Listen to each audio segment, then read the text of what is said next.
Hello, everyone, and welcome to our anatomy and physiology class with essential oils. Today, we are going to be talking about, we're still talking about feedback loops. So last week, we actually talked about positive feedback loops and negative feedback loops. So today, we're going to be talking about two examples of this. Okay, so I actually recorded the last class in my computer, and I have not uploaded it on my Facebook group. For those who don't know, I have a Facebook group where all we talk about is anatomy, physiology, how our bodies work, how our essential oils with doTERRA help us to maintain homeostasis and to come back to alignment and balance ourselves physically, mentally, physiologically, anatomically, in all areas in our lives. So for those interested, I will be placing the link here in the chat. Also, we do have credit. If you do need credit for this specific class, I will be sending a form out. You just have to fill that out so I can email you the certificate for this class. In some cases, you can get credit in other classes.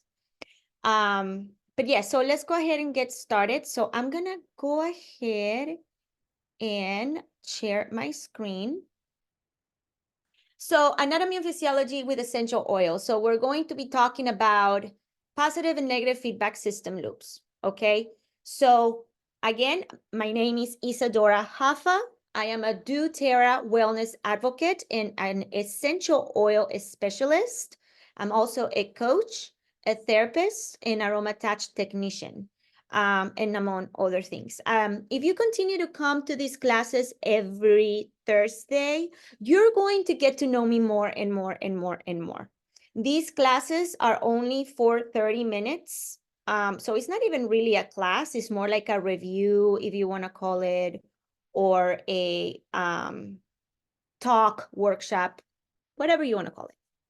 So core concepts for today, we are going to be talking about two examples, the negative feedback example with blood pressure and the positive feedback example with labor contractions. So let's dive in. First things first, what is blood pressure? So this is the force exerted blood as it presses against the walls of the blood vessels. So when the heart is beating faster or more intensively, blood pressure increases, okay? When the total volume of our whole body increases of the blood, that is also blood pressure. So there are two very important factors that contribute to blood pressure. The heart accelerating and the total volume of blood in our bodies. So those are the two things, okay? So just keep that in mind. We're not gonna go into deep detail on how the blood pressure works in our bodies, but we're going to focus on the feedback loop, right? And is it a negative or a positive? So our blood pressure is actually a very good sample of a negative feedback loop. And we're going to go through the example here. So I need you to pay close attention. I don't know, I'm very visual. And for me, pictures, diagrams, they really do help. So I actually took this from the book, Principles of Anatomy and Physiology. And we're going to follow what we're actually following that book, okay? And all I got to tell you is that when you look at this diagram, we're going to really look into the actual negative loop and how does it work. And there are a lot of other negative loops or feedback loops in our bodies like breathing, right? We were talking last week, I was gonna say yesterday. Breathing is another control condition that is a negative feedback loop. Blood pressure, body temperature. And these are very constant. They're constantly happening in our bodies. So let's look at this example of the negative feedback loop. We're looking at the control condition, which is blood pressure. So what is the first number here? What is the first thing that happens is the stress. Remember, we are in constant stress because our bodies are constantly trying to come to a balance, also known as homeostasis, right? We have that constant loop happening. Okay. The negative loop we learned is when we have the control conditions that are constant in our bodies because we have certain systems in our bodies that they need to be in constant balance, like blood pressure. So we're going to look at the blood pressure today.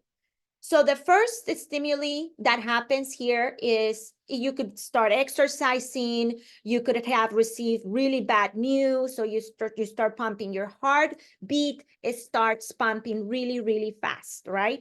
So that's the stress, that's the stimuli. Let's say you're exercising, you're going for a bike ride and you're really pumping that hard, right? Now, what happens in the number 2 here is that the control condition, which is blood pressure, it's going to start to rise. It's just normal. It's just what happens to our heart. It starts to rise. This is the actual control condition. The blood pressure, it starts to rise. Number 3 here, the receptors, right? So what are the receptors again? I know that I said that last week, but if you're new, I just like to review. The receptors are basically those sensitive nerve cells that are in the walls of our arteries and the walls of our vessels, our blood vessels. So we do have neurons, we have nerve cells in there. So these receptors are very, very sensitive and they're all around our body. And they're going to start to send a signal to the brain, the control center, right? So the receptors here on number 3, we see that the little nerve cells, they start to detect that, oh my goodness, we are having a very, very high force of blood pumping in the heart. So then these receptors send that signal up to the control center. That's what we are here on the brain. And the control center is going to receive these signals, this information, and it's going to interpret that, and they're going to send signals back to those nerve cells to the heart.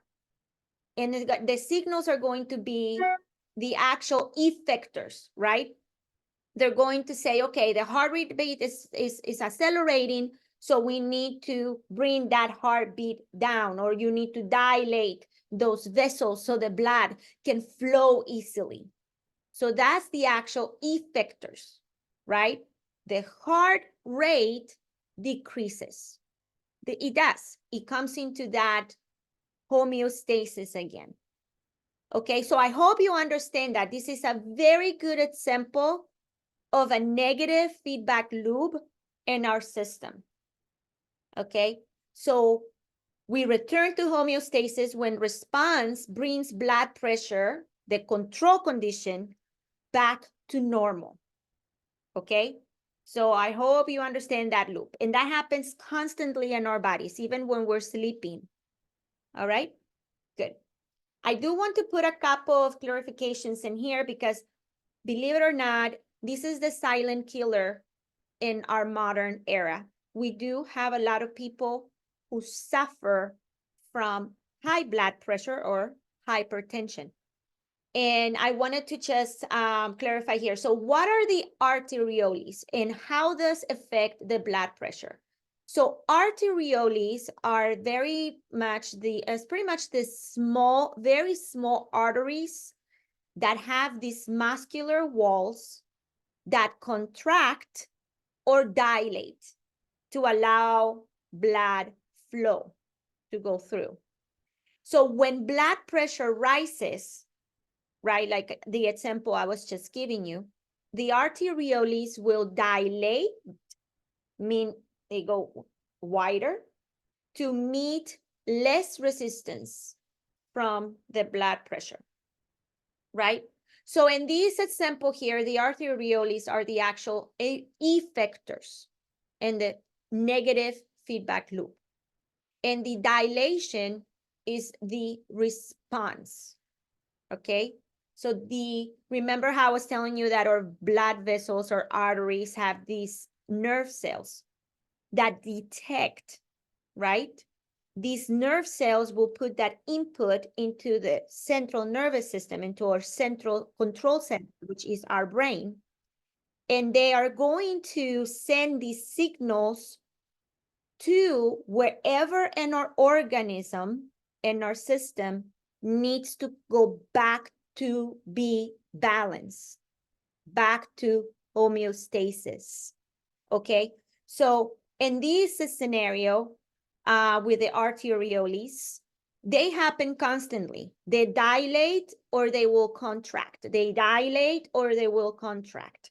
And that is just normal. Even when you have bad news from a family member or a loved one, your heartbeat will start pumping faster. Okay, it's just a reaction that happens to us. Okay, now I also want to just put in here, like I said, I'm not going into detail with the high blood pressure or hypertension. Eventually, I will be having classes where I will target every single disease that comes my way. So I do consultations in the daily, and I'm learning a lot of alignments that essential oils with doTERRA help with, and also another natural remedies in holistic medicine. So what I am starting to see is a pattern. So what I will start doing is I'm going to do like these protocols. Let's say if you know of someone that has high blood pressure, and I will do a class. Again, everything will be recorded, and I'll have it on my Facebook group. And you can just take those. I'm actually working on my YouTube channel as well. And you can just take those and share them with people, and you can use that, or you can, make it your own. But that being said, that's why I'm not going too much into depth with the high blood pressure right now. I just want to give you a general idea that the normal range for a high blood pressure is 120/80. Okay. Now the number on top basically is the systolic pressure, which means is the blood pressure in the vessels, is when your heart is pumping. Okay. Now, the number on the bottom is when your heart is resting. So it's actually called the diastolic pressure. And this pressure is basically when your heart is relaxed. So boom, it sends the blood out. That's the number on top. And then when the heart just stops for a second, that's when the heart relaxes, and the force that is in the blood, basically still blood pressure, right? But it's the force while the heart is resting, that is the number on the bottom. Please, please, please always go to your practitioner and a professional if you do have hypertension, and if you're taking medication, and if you try any holistic medicine. Always do, okay? Because this is a very critical disease or alignment. Okay, so let's continue here. Now let's go with the positive feedback. It's simple, labor. So we're going to look into the labor, or when we give birth, women out there, when we give birth. This is a perfect example for a positive feedback loop in our system. So what happens first? Let's go ahead. Okay, first things first, let's identify what is the control condition. Remember, control conditions are those conditions in our body that they need to be regulated. They must, because if they're not, we will die. We will die. There's no other way around. And I mean, we all gonna die, but obviously the point of these classes, the goal is for you and I to understand our anatomy and our physiology so we can prevent coming to a positive feedback loop. And I'm going to explain what a positive feedback loop. So the control conditions are all of those systems or conditions that they must be balanced and homeostasis stage, okay? And we're going to look at the ones that go out of balance, and those are called positive feedback loops. And one of those is when we give birth or labor. So what is the first thing here? If you notice, is the labor contractions force baby head or body into birth canal, thus increasing.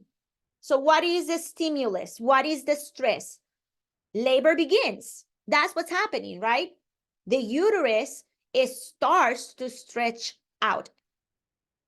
Number two, we have the control condition. Then the cervix of the uterus is departing. The distension is happening. Okay, so we got that clear. That's the condition, the control condition, and that's the stress that's happening in the body of a woman.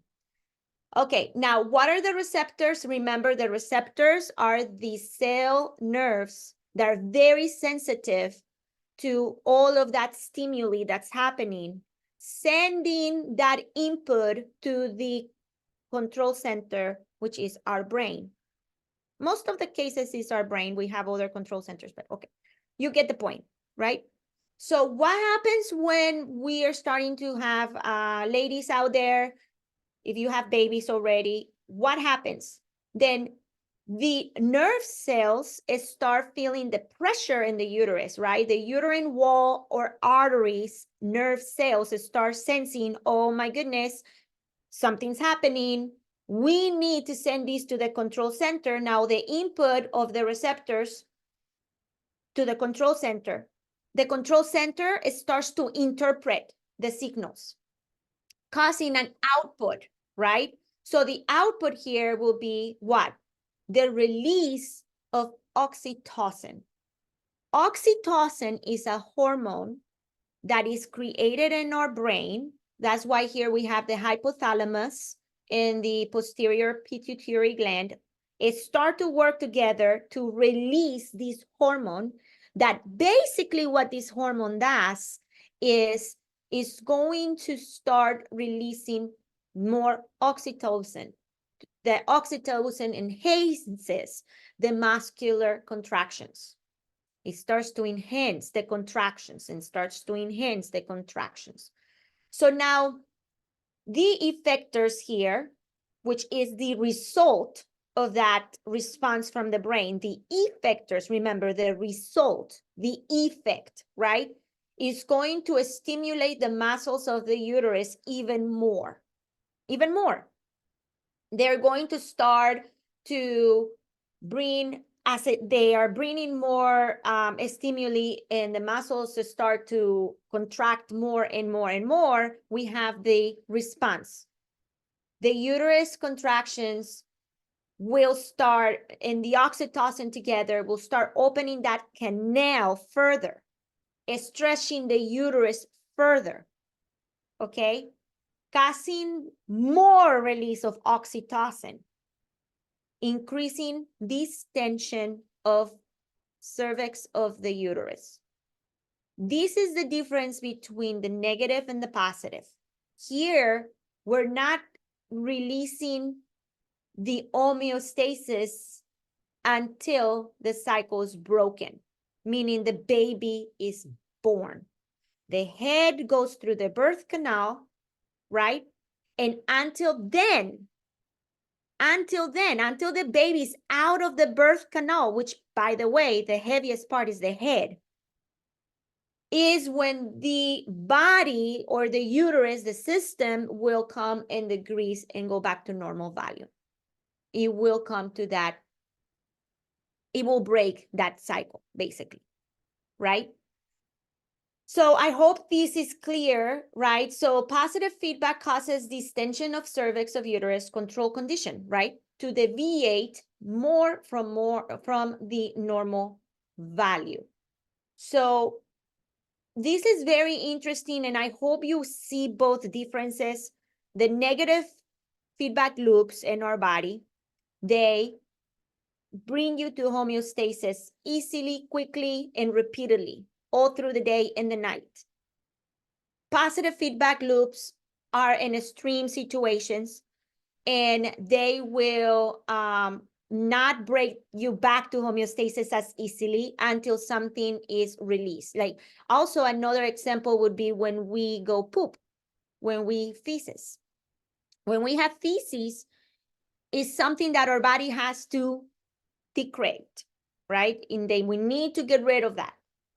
And we are not going to have that normality, or we're not going to break that cycle until we release the feces out of our body. That's another example of a positive feedback loop. Okay.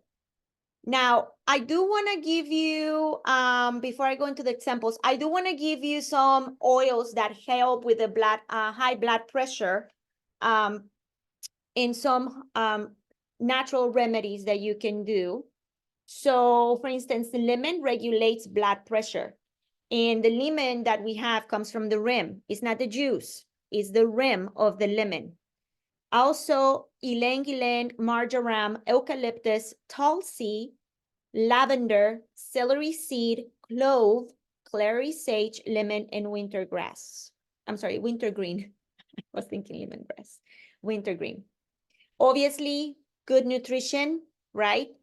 Your nutrition is the basics. You gotta eat healthy and less processed foods, and also exercise. Now, for the labor, I do want to give you a couple of oils and a quick recipe when labor is starting. So we do have ylang ylang, like you can do like a small bottle of carrier oil, 15 drops, 5 drops of ylang ylang, 5 drops of helichrysum, 5 drops of digestive blend, which is Digest Zen, and 5 drops of peppermint, and 2 drops of clary sage. Yes, you can use essential oils when you are pregnant. You can use them in labor, and you can use them as soon as the baby comes out of the womb. Now, I'm only a specialist in doTERRA special oils. I know there are a lot of oils in the market, but I don't trust any of them but just doTERRA's. Obviously, it's a very intense cycle when we do have the laboring. So we do have calming blends, like you can have a spray in the room. You can massage the legs of the lady or the woman who is giving birth to calm and to just kind of ease out the pain, okay? If you need more information about this, make sure that you contact the person that invited you to this class, or you can directly message me and I'll give you more examples and recipes and things like that, because each stage is very important. Of course, supplementation and nutrition is always important, and having a doctor close to you that is checking you in a regular basis, okay, is also very important. Unfortunately, if we do not bring these back to homeostasis and the positive feedback loop, you will die. Your body will just shut down eventually, right? So it's like our bodies are so smart. They go from, it doesn't shut down completely at once unless you're shot in the head. Let's put it that way. But what I'm trying to say is, like, our bodies are so beautiful created that when we're having this feedback loop, the positive one, which is basically, oh my goodness, we cannot bring these down. We cannot, nothing is breaking, right? Something has to break. Like in the case, the baby has to come out. If it does not come out, the mommy can die and the baby can die, right? So when that doesn't happen, or also organs start shutting down little by little by little. Okay, so I have a question for you. What are 3 examples of positive feedback systems? What are 3 examples? I give you one, so I know you got one, which is the labor, right? When we give birth. And I give you another one, which is the, when we go to the bathroom, right? When we need to pee or we need to poop. Can you think of another example of positive feedback loop? I don't have a lot of time. Okay, I'm going to keep going, because if you guys are not brave to talk, it's so good. Blood clattering, right? So if we are bleeding to death, the blood clattering will come to rescue us and stopping the bleeding. Also, immune responses. Okay, so if you are having some immune issue, then our bodies are so intelligent that they will start going into action with our immune system to bring us back to homeostasis. Okay, so that's it for today. Next class, we are gonna be talking about disease and homeostatic imbalances.